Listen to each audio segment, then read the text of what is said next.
bangis.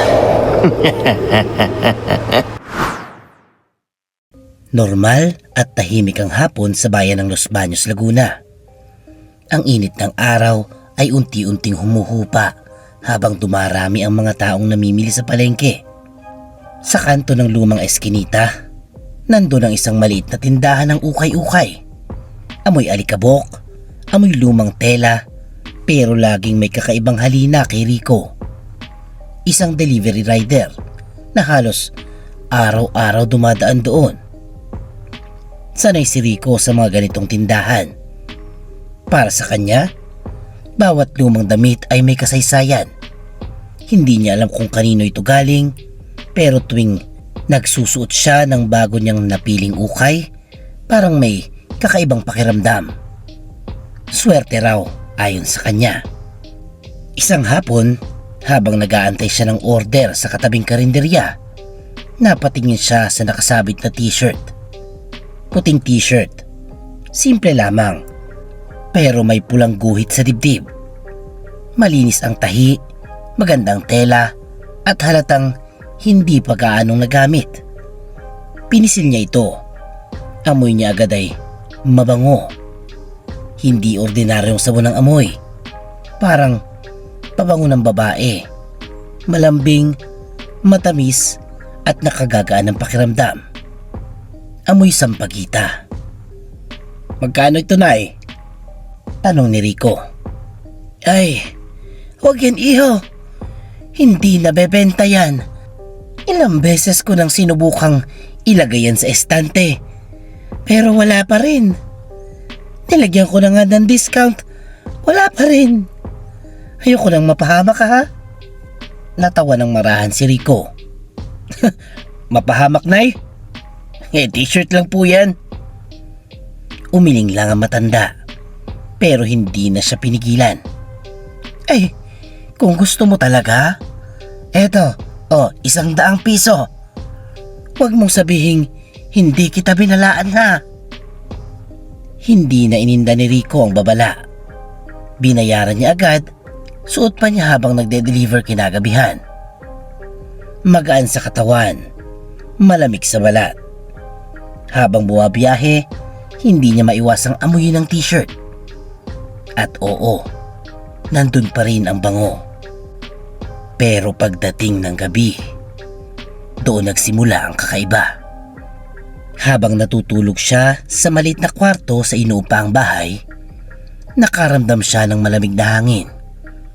Hindi umaandar ang electric fan, pero tila may umiihip sa kanyang tenga. Sa panaginip, may nakita siyang babaeng duguan. Mahaba ang buhok, puti ang suot, umiiyak habang tumatakbo sa gitna ng dilim. Tulungan mo ko. Tulungan mo ko.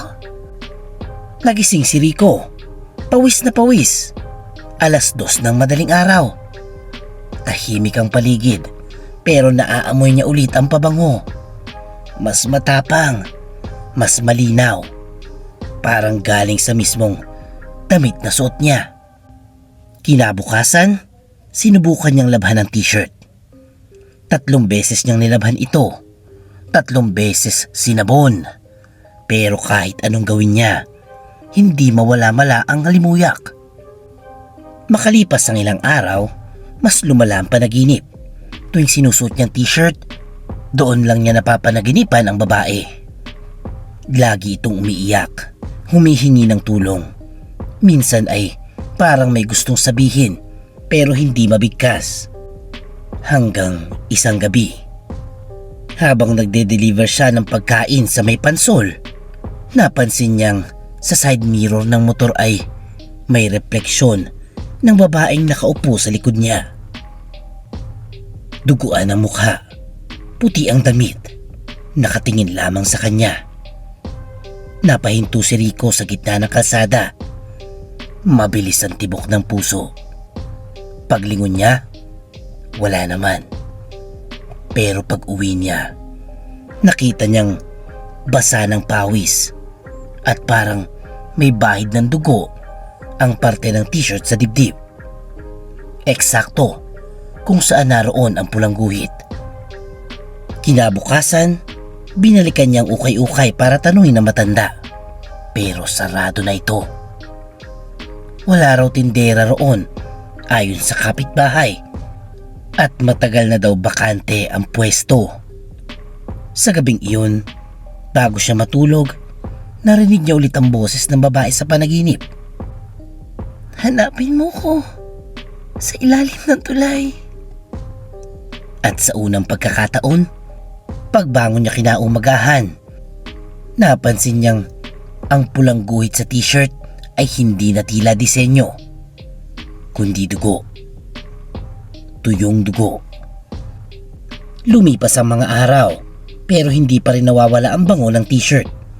Kahit 3 beses na nilabhan ni Rico, kahit pakuluan pa niya, bumabalik at bumabalik ang halimuyak.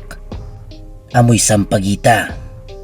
Hindi basta ordinaryong bango, kundi yung parang galing sa isang babaeng bagong ligo at dumaan sa simbahan. Mapayapa, pero misteryoso.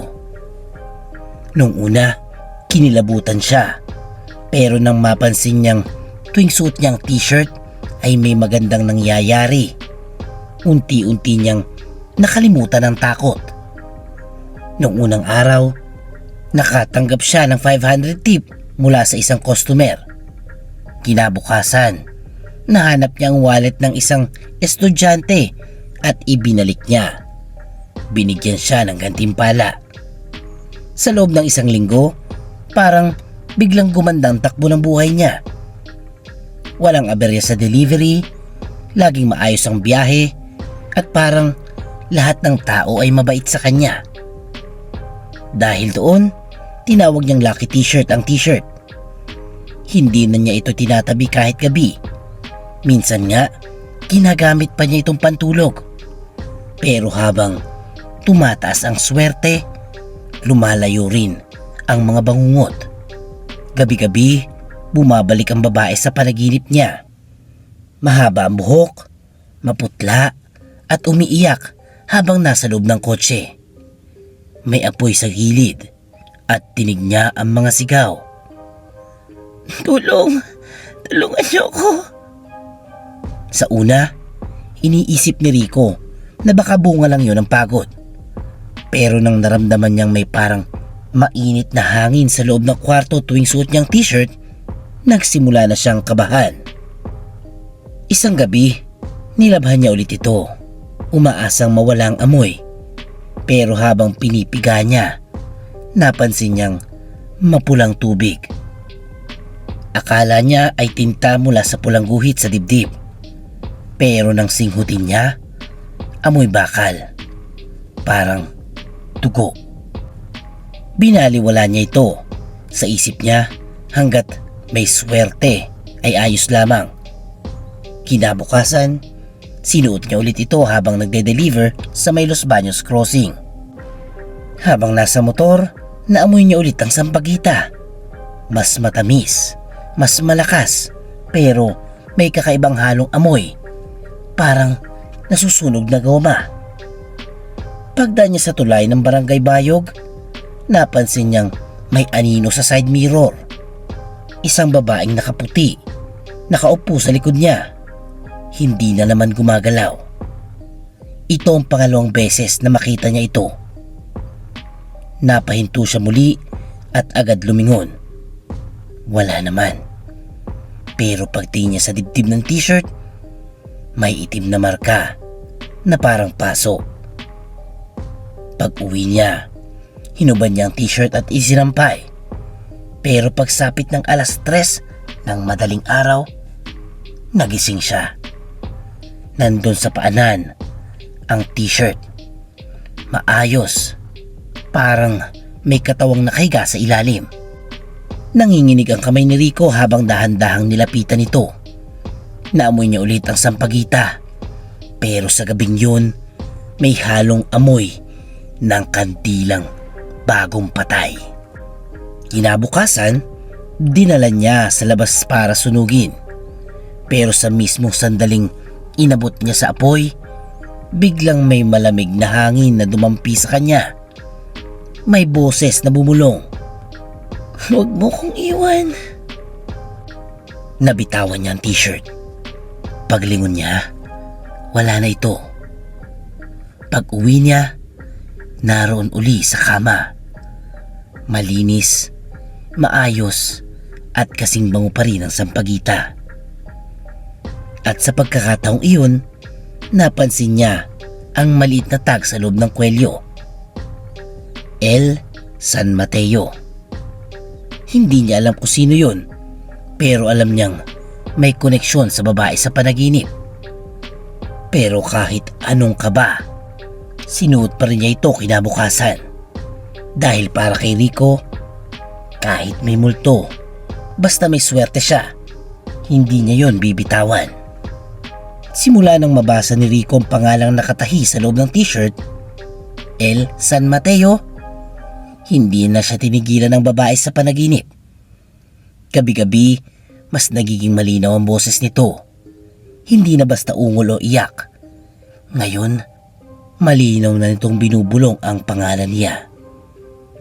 "Leia, Leia San Mateo, tulungan mo ko." Sa tuwing maririnig niya yon, biglang babangon si Rico. Pawis na pawis at amoy sampagita ang buong kwarto. Ang bango na dati nagbibigay ginhawa, ngayon ay tila nagdadala ng kilabot. Isang madaling araw, nagising siyang may naririnig na tunog sa labas. Parang may umiiyak. Paglabas niya, walang tao. Pero sa pintuan ng bahay, nakasabit ulit ang t-shirt. Basang-basa, kahit hindi naman umuulan. At nang isampay niya ulit kinabukasan, may napansin siyang bago. Maliit na paso sa likod ng t-shirt. Eksakto sa taas ng likod ng babae sa panaginip. Doon nagsimula ang pagka-obses ni Rico. "Leia San Mateo, sino ka ba?" Bulong nito habang nakatitig sa t-shirt. Kinabukasan, pagkatapos ng biyahe, dumaan siya sa computer shop at nag-research online. Sa unang tingin, wala siyang makita. Pero nang idagdag niya ang salitang aksidente, may lumabas na artikulo mula sa 4 na taon na nakalipas. Flight attendant na si Leia San Mateo. Nasunog sa loob ng sasakyan matapos umano'y selosang away. Nang makita niya yon, halos hindi siya makahinga. Yun ang parehong mukha sa kanyang panaginip. Mula noon, hindi na siya mapakali. Gusto niyang alamin ang buong kwento. Lumuwas siya sa bayan kung saan nangyari ang insidente. Isang lumang tulay sa Los Baños, kung saan sumabog ang kotse ni Leia. Pagdating niya roon, parang bumigat ang hangin. Sa ilalim ng tulay, naamoy niya ulit ang sampagita. Habang nakatayo siya roon, biglang humangin ng malakas. Sa kabilang dulo ng tulay, may nakita siyang rosaryong kulay pilak na tila babagong hulog. Pinulot niya ito at sa sandaling hinawakan niya, biglang narinig ang boses sa isip niya. "Hindi yun aksidente. Tulungan mo ko." Napatras siya, pero kasabay nun, parang may malamig na hangin na yumakap sa kanya. Ang t-shirt na suot niya ay biglang lumamig. At ang pulang guhit sa dibdib, lumitaw ang hugis ng kamay. Parang may humawak mula sa loob. Kinagabihan, hindi na siya makatulog. Sa panaginip, bumalik si Leia. Ngayon mas malinaw ang paligid. Nasa loob ito ng kotse. Umiiyak habang ang lalaki sumisigaw ng malakas. "Huwag mo kong iwan, Leia!" Kasunod nun, narinig niya ang isang sigaw ng babae. Ang pagsabog at ang halimuyak ng nasusunog na sampagita. Pagkagising ni Rico, nanginginig siya. Sa ibabaw ng mesa, naroon ang rosaryong pinulot niya at katabi nito may itim na abo. Hindi niya alam kung anong nangyari. Pero isang bagay ang malinaw. Ang t-shirt, ang babae at ang krimen magkakaugnay lahat. Mula noon, nagsimula siyang managinip, hindi bilang tagamasid, kundi parang naroon siya mismo sa eksena. Nasa tabi siya ng kotse, hawak ang telepono. Sinusubukang tulungan ng babae. Pero sa dulo ng panaginip, lagi siya ang sinisigawan nito. Bakit mo ko iniwan? Bakit mo ko iniwan? Kinabukasan, nagpasya si Rico na alamin ang katotohanan. Dahil kung totoo ang lahat ng ito, baka hindi lang siya sinuswerte sa t-shirt. Baka ginagamit siya ng isang kaluluwang kailangan ng hustisya. Noong araw ding yun, hindi mapakali si Rico. Hindi siya makakain, hindi makatulog, at paulit-ulit niyang iniisip ang pangalang Lea San Mateo. Sino nga ba ang pumatay sa kanya? At bakit parang siyang pinipiling lapitan ng kaluluwa nito? Hawak niya ang t-shirt habang nakaupo sa kama. Amoy sampagita pa rin ito. Hindi nawawala kahit ilang araw na. Pero ngayon, may kakaibang lamig na parang gumagapang sa balat niya tuwing hinahawakan niya ito. Kung gusto mo talaga ng tulong, bulong niya, sabihin mo sa akin kung saan kita dadalhin. Sa sandaling iyon, humangin sa loob ng silid. Sarado ang mga bintana at ang t-shirt ay biglang umalon sa ere. Dahan-dahang tumuro sa pinto. Parang may gustong ipakita. Nang sumunod siya sa direksyon nito, napagtanto niyang kailangan niyang bumalik sa ukay-ukay kung saan niya ito nabili. Pagsapit ng hapon, bumalik siya ulit sa lumang tindahan sa kanto. Alam na niya na sarado na ito, ngunit kailangan niya magtanong-tanong para makakuha ng impormasyon. Dahil matagal nang ang abandonadong pwestong yun, sirang-sira ang pinto nito. Puro alikabok ang mga damit sa loob at may papel na nakapaskil, for rent. Lumingon siya sa paligid at nilapitan ang tindera ng karinderyang katabi noon. Ate, yung ukay-ukay ba dyan dati? Nasaan na yung matandang nagtitinda? Napakunot ang noo ng tindera. Ah, si Aling Mila? Ay, matagal nang patay iyon iyo. Nasa gasaan daw 2 taon ang nakakalipas. Pero teka, bakit mo hinahanap? Doon kasi ako dati nabili ng damit eh. Nakabili ako ng isang puting t-shirt, may pulang guhit sa dibdib. Biglang nag-iba mukha ng tindera. Parang natigilan. Diyos ko, yung t-shirt na may amoy sambagita. Tumango si Rico. Ihoy, tapon mo yan. Hindi basta-basta yan damit. Ayon sa mga sabi-sabi, yan ay donasyon na sunog mula sa Maynila. Sinunog ng kasintahan niya ang kotse para magmukhang aksidente. Nanlamig si Rico. Lea San Mateo? Tanong niya. Tumango ang tindera. Oo, yan yung pangalan. Nilibing siya dito sa may kapilya sa dulo ng bayan. Kinagabihan, hindi na nakati si Rico. Dinala niya ang t-shirt at rosaryo at naglakad patungo sa maliit na sementeryo. Tahimik, walang tao. Tanging mga alitap-tap at tunog ng kuliglig ang kasama niya. Sa bawat hakbang, lumalakas ang amoy ng sampagita. Hanggang sa makarating siya sa isang puntod na may nakasulat. Lea San Mateo, 1995 to 2021. Minahal, pero pinatay. Lumuhod si Rico. Lea, mahina niyang sabi. Kung ikaw to, ano bang gusto mong sabihin sa akin? Biglang lumamig ang hangin. Sa gilid ng puntod, may kumislap na apoy. Maliit lang, parang liwanag ng kandila. At doon sumulpot ang imahe ng isang babae. Nakaputi, mahaba ang buhok at malungkot ang mga mata. "Hindi aksidente," bulong ng boses. "Pinatay ako ng taong mahal ko. Gusto kong makamit ang hustisya." Habang nagsasalita ito, nakita ni Rico ang buong pangyayari sa kanyang isipan. Si Leia nakasakay sa kotse kasama ang boyfriend niyang si Ramon, isang pulis. Nag-aaway sila dahil sa selos. Tinangka nitong isakay muli si Leia matapos siyang saktan, pero tumanggi ang babae. Sa galit ng pulis, sinakal nito si Leia, inilagay sa trunk ng kotse at doon naputol ang eksena. Doon natapos ang lahat. Pero bago siya tuluyang mamatay, nakahawak siya sa isang rosaryo, ang parehong rosaryong napulot ni Rico.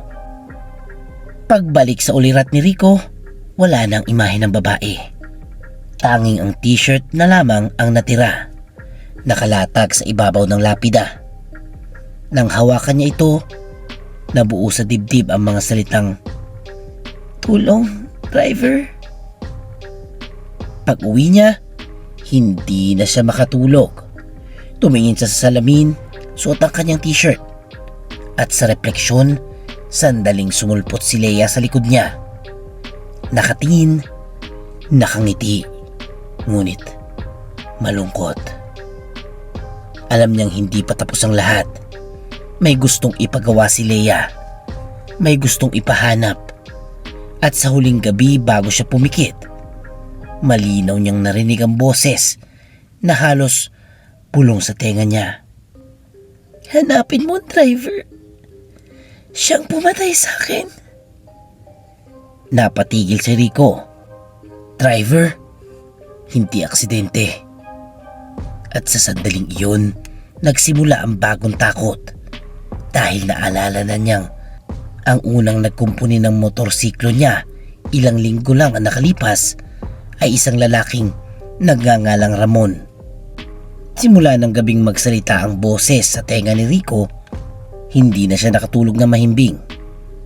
"Tulungan mo kong makamit ang hustisya." Paulit-ulit yon, parang silang plaka sa isip niya. Minsan, kahit gising, naririnig pa rin niya ito. Mahina, kalmado ang tinig ng babae, pero puno ng pighati. Dahil sa takot, nagpasya siyang sundan ng mga palatandaan. Tuwing pinipikit niya ang mga mata ay may nakikitang larawan na biglang sumusulpot. Isang bahay, may itim na pinto at lumang poste sa harap ng nakasulat na Cavite. Hindi niya alam kung imahinasyon lang ba niya yun o gabay ng espiritu. Kinabukasan, sumakay siya ng motor at bumiyahe patungong Cavite. Hindi siya sigurado kung saan siya pupunta, kaya sumunod lang siya sa kanyang instinct. Ang amoy ng sampagita ay unti-unting lumalakas habang papalapit siya sa isang lumang subdivision sa Imus. Pagdating niya roon, tumigil siya sa tapat ng isang bahay. Mukhang matagal nang walang nakatira. Itim ang pinto, kalawangin ang gate at sa bakuran ay may tuyong halaman. Ngunit sa mismong gate, may bulaklak ng sariwang sampagita na nakatali sa PC. Parang may nag-alay kamakailan. "Leia, andito ba siya?" Mahinang sabi ni Rico. At sa mismong sandaling iyon, biglang bumulong sa tenga niya. "Dito nagsimula lahat." Nanginginig siyang pumasok sa loob ng bakuran. May lumang kotse na sira-sira, tila ba sinunog ng apoy. Halos kalansay ng metal at sunog ang loob. Doon bumalik ang lahat ng alaala mula sa panaginip niya. Ang kotse, yun mismong nakita niya tuwing gabi. Habang nilalapitan niya ito, tumunog bigla ang cellphone niya. Walang numero, pero lumabas sa screen ang pangalan ni Leia San Mateo. Kinabahan siya. Sinagot niya ito at nanginginig ang kamay. Leia? Tahimik. Hanggang sa may marinig siyang mahinang malinaw na tinig. Ang driver, siyang pumatay sa akin. Buhay pa siya. Napatras si Rico. Muntik na mabitawan ang telepono. Nang lingunin niya ang paligid, may bintanang nakabukas sa ikalawang palapag ng bahay. At sa loob, may anino ng lalaking nakasilip. Agad siyang tumakbo palabas at nagtago sa gilid ng poste. Binuksan niya ang kamera ng cellphone at tinutok sa bintana. Sa litrato, malinaw ang mukha ng lalaki.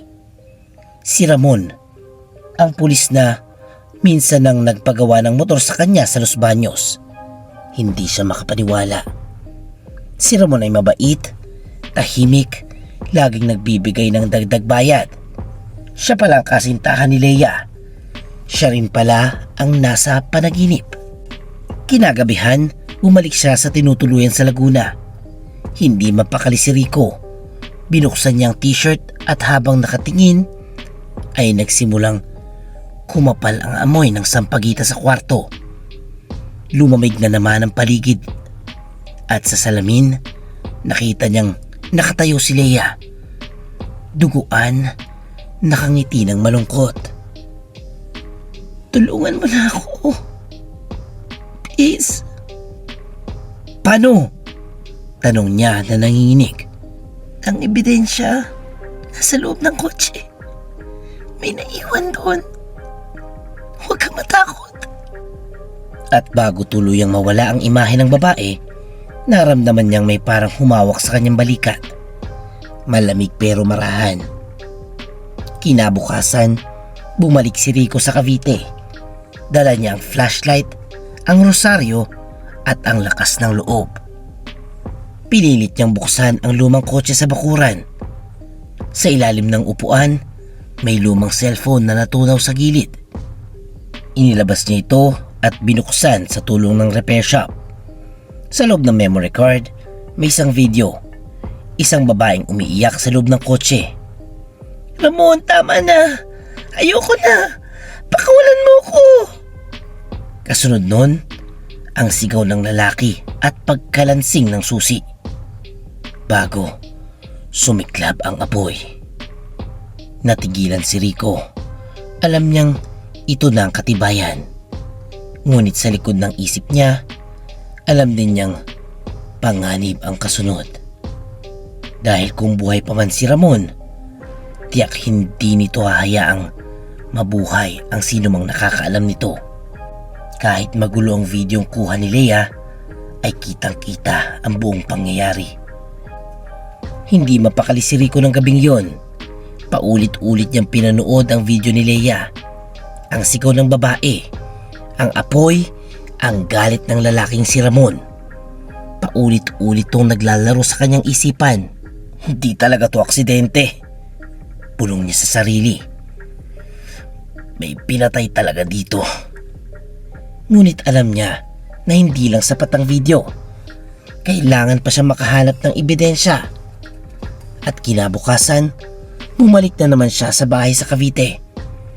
Tahimik pa rin, ngunit ngayong umaga, tila mas mabigat ang hangin. Pagpasok niya, naamoy niya ulit ang sampagita. Sariwa, parang bagong alay sa puntod. Dahan-dahan siyang naglakad papasok. Dala niya rin ang flashlight. Habang tumatagal, parang may bulong na sumusunod sa kanya. Sa isang silid sa likod, natagpuan niya ang isang lumang aparador. Nang buksan niya, bumagsak ang ilang papel at larawan. Isa-isa niya yung pinulot. Mga litrato ni Leia at Ramon nung magkasintahan pa sila. Sa bawat ngiti ni Leia, halata ang lungkot sa mata. Sa ilalim ng mga litrato may diary. Kulay asul, medyo nasunog ang gilid. Binuksan niya ito. Ang huling pahina, nakasulat sa magaspang na sulat kamay. Kung may mangyari man sa akin, si Ramon na may gawa. Palagi niya akong sinusundan. Palagi niya ako sinasaktan at sinasabing wala akong karapatang umalis. Natatakot ako. Sana may makakita ng katotohanan. Napalunok si Rico. Ang huling salita parang naninikluhod. Sa tabi ng diary may resibo ng gasolina. Petsa, 1 araw bago ang aksidente. Pangalan ni Ramon ang nakasulat. Ito na yun, bulong niya sa sarili. Ito na yung hinahanap ni Leia. Agad niyang inilagay sa bag ang diary, mga litrato at resibo bago siya umalis. Tumingin siya sa salamin sa dingding at doon nakita si Leia. Nakatayo sa likod niya, mahina ang ngiti. Salamat, bulong na tinig, at kasabay nun, biglang nawala ang amoy ng sampagita. Pagdating sa presinto, nanginginig si Rico habang inabot ang mga ebidensya sa desk officer. Sir, kailangan niyo po to. Kailangan niyo makita. Ito'y tungkol sa kasong nasunog na flight attendant. 4 na taon na nakalipas. Unay, nag-alinlangan ng pulis. Pero nang makita ang diary, video at resibo, agad silang kumilos. Sa tulong ng forensic team, napatunayan na ang cellphone ay kay Leia. Hindi peke at ang video ay mula sa mismong araw ng insidente. Kinahapunan, sinugod ng mga otoridad ang bahay ni Ramon sa Los Baños. Hindi na siya nakapalag nang maharap sa mga ebidensya. Sa harap ni Rico, dinampot siya ng mga pulis. Habang sinasakay sa mobile, nakatingin si Ramon kay Rico. Puno ng galit at takot. Wala kang alam sa nangyari! Sigaw ni Ramon. Pero hindi kumibo si Rico. Alam niyang sa wakas natapos ang paghihirap ni Leia. Habang umalis ang sasakyan ng pulisya, biglang umihip ang malamig na hangin. Amoy sampagita ang paligid, pero ngayon ay banayad at mapayapa. Narinig niya ang mahinang tinig sa kanyang likuran. Salamat, Rico. Paglingon niya, wala ng tao. Pero sa kanyang balikat, naramdaman niyang parang may marahang tapik o diyat ng pasasalamat. Pag uwi niya sa bahay, hinubad niya ang t-shirt. Wala na ang pulang guhit. Wala na rin ang amoy ng sampagita. Ang dating malamig na tela, ngayon ay ordinaryo na lamang. Naupo siya sa kama, napangiti ng bahagya. Tapos na. Nakamit na ni Leia ang hustisya. Ngunit sa sulok ng kwarto, may isang munting bulaklak ng sampagita na nahulog sa sahig. At sa sandaling dinampot niya ito, narinig niya muli ang mahina at kalmadong boses. Hindi lahat ng damit ay sinusuot. Ang iba, alaala ng katotohanan. Wakas. At yan ang kwento ng mahiwagang t-shirt ni Rico. Tandaan natin na kahit gaano man katagal, ang hustisya ang magbibigay kapayapaan sa mga taong nawala ng buhay na hindi sinasadya. Pero kung may real life stories kayo na nakakatakot at gustong i-feature sa ating channel, comment your email at huwag kalimutang mag-like, mag-share, mag-comment at mag-subscribe na kay Kuya Bangis.